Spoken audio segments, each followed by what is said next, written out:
This recording will show you how to create an ICT action plan in Pebblepad.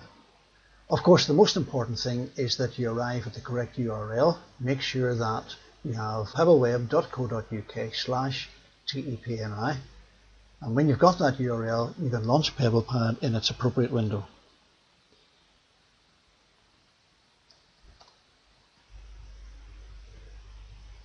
When you arrive at the home screen in Pebblepad, simply click on your Asset Store to reveal your action plan. Click on it and open it in edit mode.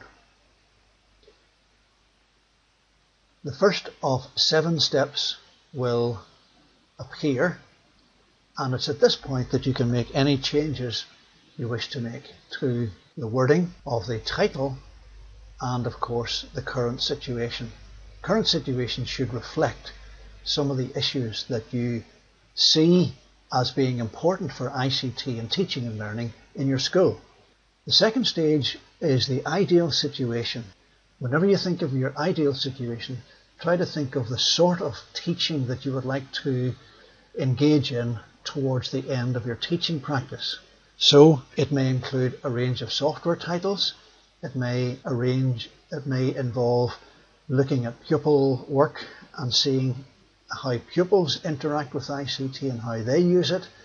Hopefully you will find out that ICT can help your teaching, and of course you need to be sensitive to the fact that not all pupils will have both physical and indeed intellectual or emotional access to ICT. You will probably be able to think of other things like subject-specific issues, particular software that is very important in your subject.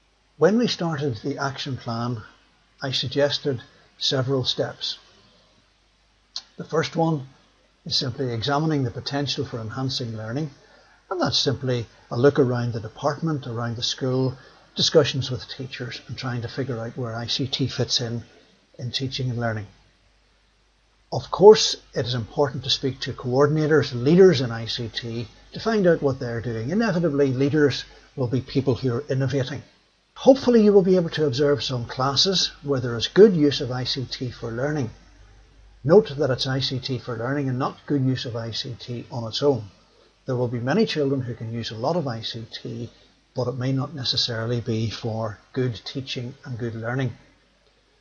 Examine the feasibility of introducing and developing ICT-based work in your own teaching. For that, you will need to talk to teachers, talk to heads of departments, talk to others, and perhaps get some examples of good practice. When you've examined the feasibility, discuss those firm ideas with the head of department and other teachers. The SWOT analysis is a useful way to get an overview of what you think you may wish to do. Think about your own skills, and you may wish to list those IT skills.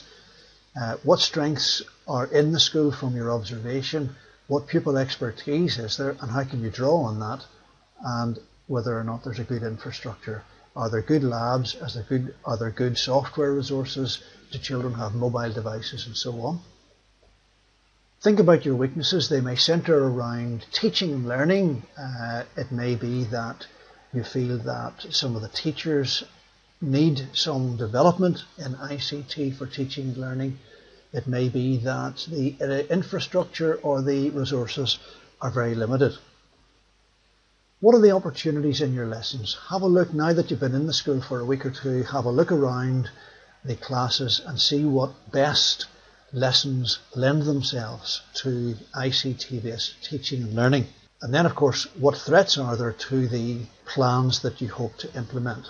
My suggestion is that these resources are developed throughout your teaching practice. The reflection can be ongoing, and you may wish to add a couple of points at the start of the process for your e-portfolio, or you may wish to add a reflection towards the end. It could be that at this point in your action plan you simply want to finish it, add a reflection about what you're intending to do in relation to ICT and teaching and learning, and when you've completed, save and close. You can, if you wish, double click and view your action plan in its totality. That concludes this video on creating an action plan.